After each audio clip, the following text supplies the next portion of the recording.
one of them is true crime or like an investigative podcast of some sort, which is just classic for me.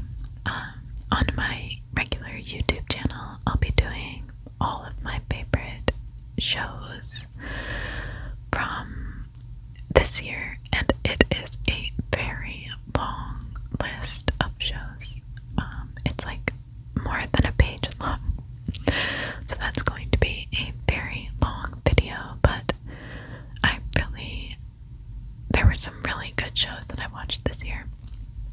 And I also wanted to say that these podcasts weren't necessarily produced in 2020, but they're just podcasts that I've listened to over the course of this year while exercising or drinking my coffee or walking the dogs or driving in the car or whatever.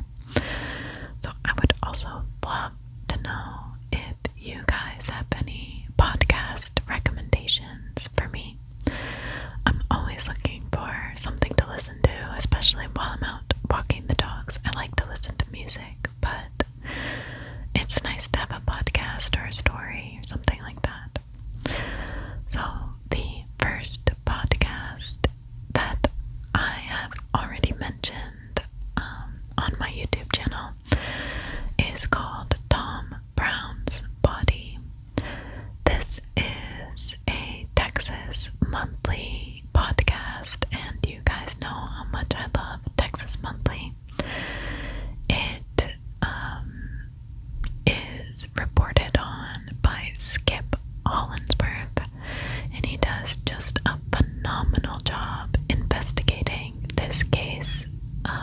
It takes place in small town Texas in 2016, and I'm just going to read the summary of it really quickly. A popular teenager disappeared in the tiny panhandle community of Canadian Texas. 2 years later, his remains were discovered beneath a tree outside of town. But to this day, no arrests have been made, and nearly everyone involved in the case has fallen under suspicion. So I found this podcast to be so interesting, and it is unsolved, just so you guys are aware. Sometimes for me, when I'm listening to an investigative podcast or watching a documentary, and I find out that the case has been unsolved, it's very frustrating to me, because your mind just kind of races with all of the different possibilities of what could have happened to the victim. And honestly, I found myself very emotional listening to this podcast because it involves such a close-knit family and a close-knit community. And a lot of his friends have moved out of town because they couldn't deal with just kind of not knowing what happened to their friend while they were in high school. It also talks about kind of how the small town sheriff's office really was in over their heads, which is kind of common in a lot of cases that we talk about that take place in small town America, making you wish for some kind of oversight, in cases like this. But I highly, highly recommend it. The website, I'm going to post all of the different links to where you can get information on these podcasts and where you can listen to them. The website is really beautifully done as well. There's a little slideshow and things like that. So I will make sure to post the links on the description. So the second podcast, and this is in no particular order, just the order in which I thought of the podcasts I've enjoyed, is Dr. Death Season 2. So Season 1 was about a surgeon named, I believe it was Dr. Dunch, who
actually love Wondery's podcasts. I think they've expanded quite a bit since I started listening to the first season of Dr. Death. But this is the story of hundreds of patients in Michigan, a doctor, and a poisonous secret. Laura Beale is the journalist who does the reporting, and it is an award-winning series, and it premiered on October 27th. So I listened to every episode of this podcast in one day. That's kind of the problem with me when it comes to podcasts. Like, when I have access to every episode, I want to keep going. I need to know what's going on. And there were certain times where it was hard for me to continue to listen because it's just so wrong and so terrible what this doctor did. And for both of these seasons of Dr. Death, it really kind of makes you uneasy in trusting our medical system and the oversight there. So if that kind of stuff really freaks you out, like, I would not suggest listening to it, because it definitely messed with my mind a little bit. But we have to understand that this is just like 2 cases in millions of doctors and doctors' offices, and my dad is in the medical field and he's an amazing man, and I think most people I won't say most, but all of the doctors and medical professionals I've come across in my lifetime have been very kind and have had my best interest at heart. So anyway, so the next podcast is called Forgotten Women of Juarez. This is the summary of this podcast. I listened to this one over the summer, I believe, in the border city of Juarez. Hundreds of women have gone missing. The ones that are found have strange symbols carved on their bodies. Some have their wrists bound with shoelaces. All are discarded like garbage. The story of Forgotten investigates theories about what or who is responsible. A serial killer, organ traffickers, a satanic cult, and pursues an investigation with law enforcement on both sides of the border, terrified witnesses, and corrupt authorities. So I listened to this podcast around the time that I was researching the Highway of Tears murders that took place in Canada, in British Columbia. And the 2 stories kind of mirrored each other a little bit for me, although the women who have gone missing or been murdered in Juarez are far more than who went missing or murdered on the Highway of Tears. But the most disturbing part of all of it to me was the fact that it wasn't just like one deranged serial killer. These women were killed or kidnapped or tortured or raped because of their placement in society. It is just so sad to me that because they, are poor, or they have to be walking home late at night with no ride, or they have to hitchhike based on the circumstances of their lives, they are vulnerable. They're easy targets to bad people and bad men. And it would almost be, I don't want to say better, but it would almost be easier to swallow if it was just one man or one group of people who was killing these women, but it was multiple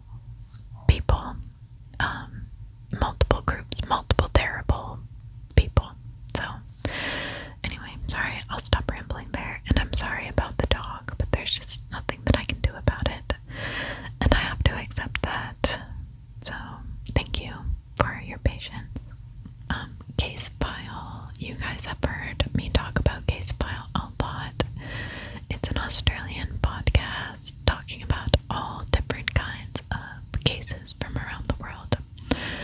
But, when they first started, I think they focused mostly on Australian cases. And what's really interesting about the podcast is that the host mostly stays anonymous, but the writing for the show, I think it's done so well. They do such a good job of building suspense and keeping, God, that's a very loud airplane, and keeping the listener engaged in what's going on, kind of trying to piece together the story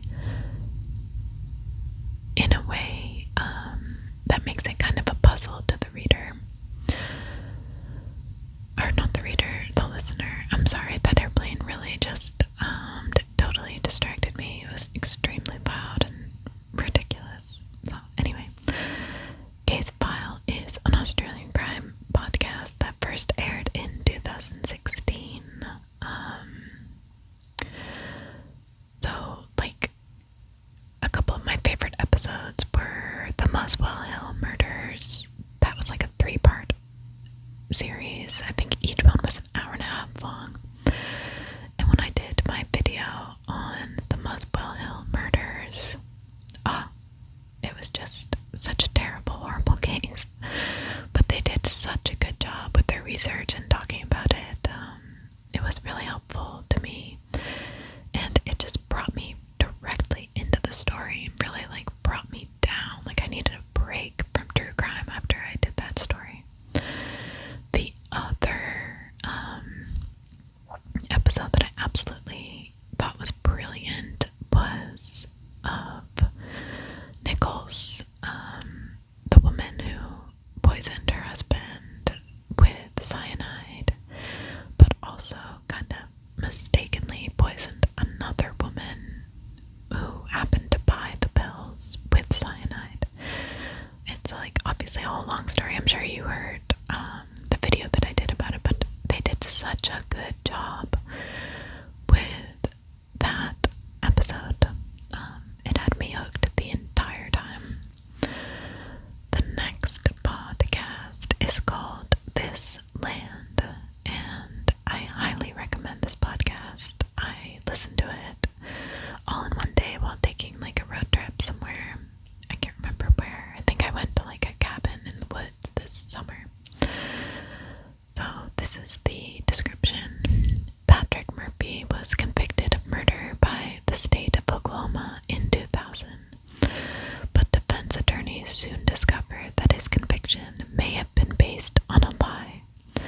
Hosted by Rebecca Nagel, an Oklahoma journalist and citizen of the Cherokee Nation, this podcast will provide an in-depth look at how a cut-and-dry murder case opened an investigation into half the land in Oklahoma and the treaty rights of 5 tribes.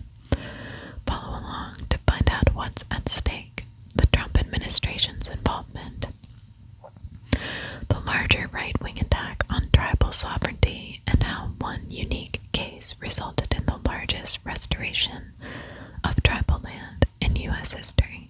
So I'm just going to leave it at that because I don't want to spoil anything for you, but I highly, highly recommend this podcast. It's done so well, especially with Rebecca Nagel having the perspective of being a part of the Cherokee Nation as well.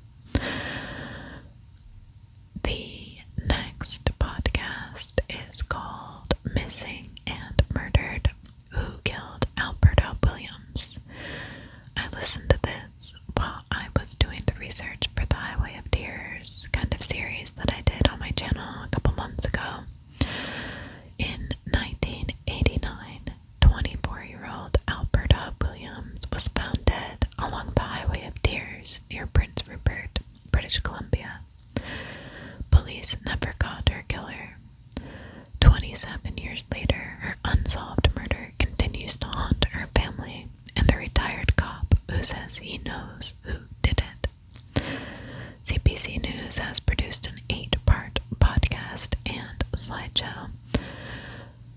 website for this one is really cool too. It has all kinds of pictures. I'll post that in the description as well. But this podcast was done, was really well done. I think I'm going to look really quickly at who reported it, but I believe that she was also a First Nations reporter, which gives a very unique perspective versus, okay, so it was by Connie Walker and Marnie Luke. So let me just look them up really quickly. But they did a bunch of interviews with Alberta's family, and what's really interesting is that it seems like a lot of her family members think they know who did it, but none of them will say it. And they kind of go into why. I can't find exactly. So Connie Walker is a Cree reporter, so she is a First Nations reporter. So that adds just a whole nother perspective to the case as well. The next podcast I won't talk about too much, but it was the vanishing of Vivienne Cameron. I did a whole video on my YouTube channel, which I'm sure you saw. It's all about the murder on Phillip Island in Australia. And Vicky Petraeus explores the case of Vivienne Cameron and what happened that night. Again, I won't go into it because we've already talked about it extensively, but it's an extremely interesting podcast. Highly recommend it. I actually reached out to her just to tell her that I appreciated her work, and she wrote back to me, which is exciting. So, the next podcast is called Dig. There are two podcasts called Dig, but this one is done by NPR. And I just stumbled across it while I was listening to some NPR news station. So this is the summary. A woman told Louisville police that she was raped in January 2018.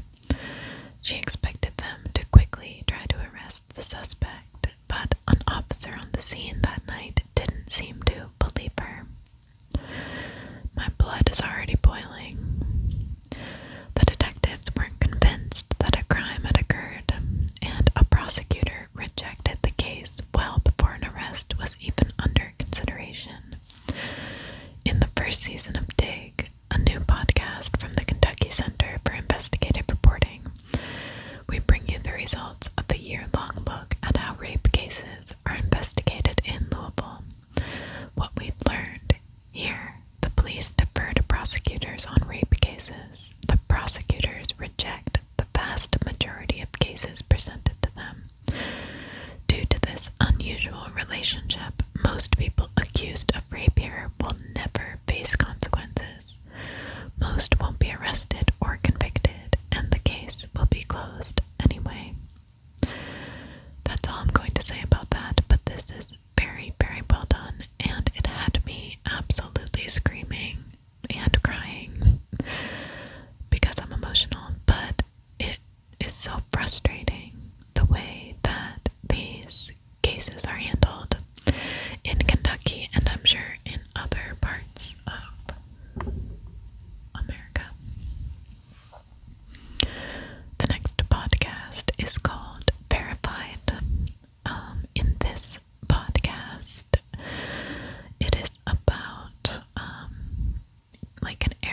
hosted by investigative reporter Natasha Del Toro. This 10-episode immersive true crime series examines the trust we place in the sharing economy and the power that a simple checkmark or digital review can hold over our lives. So the reason it was called Verified is because this guy got so many good reviews that he was like a superhost or the equivalent to a superhost, so people trusted him. And when they would first come to stay with him, he would show them around the city, he would take them wherever they wanted to go. And you know, these girls were just trying to explore, have fun.